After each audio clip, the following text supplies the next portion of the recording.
I would advise them to think really carefully at the assessment design stage.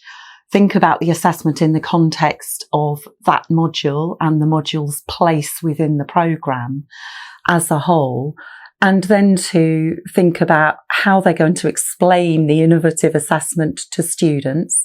We know students favour some types of assessment over others, and innovative new types of assessment can be challenging for staff and students. So I think what they'd want to do is think carefully about the learning outcomes of the module, how that piece of assessment maps onto that, the authenticity of the assessment in terms of the programme and what they're trying to achieve for the graduates at the end of it, and how that might link on to future employment for them.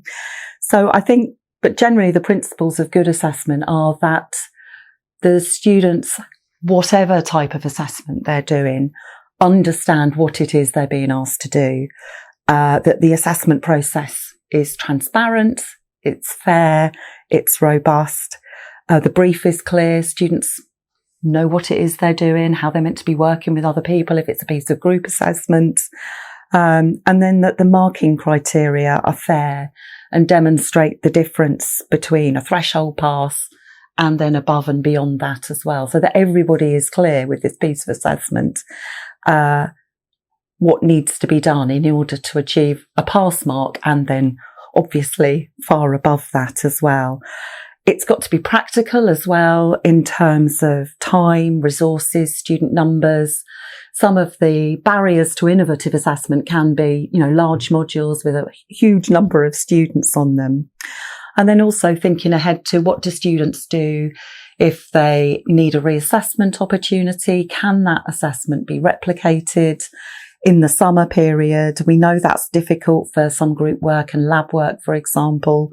So what would be a good alternative piece of assessment to be identified that still allows for the learning outcomes to be met and has given the student a chance at doing something innovative, possibly more authentic, but also allows them the opportunity to complete that module successfully within the year.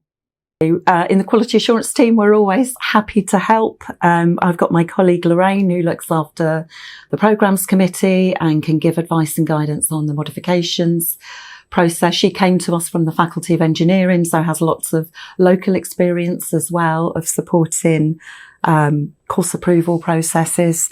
So anyone in the QA team is usually able to help. Obviously, there's yourselves in the EDU as well. There are teaching fellows in departments. There's lots of support out there.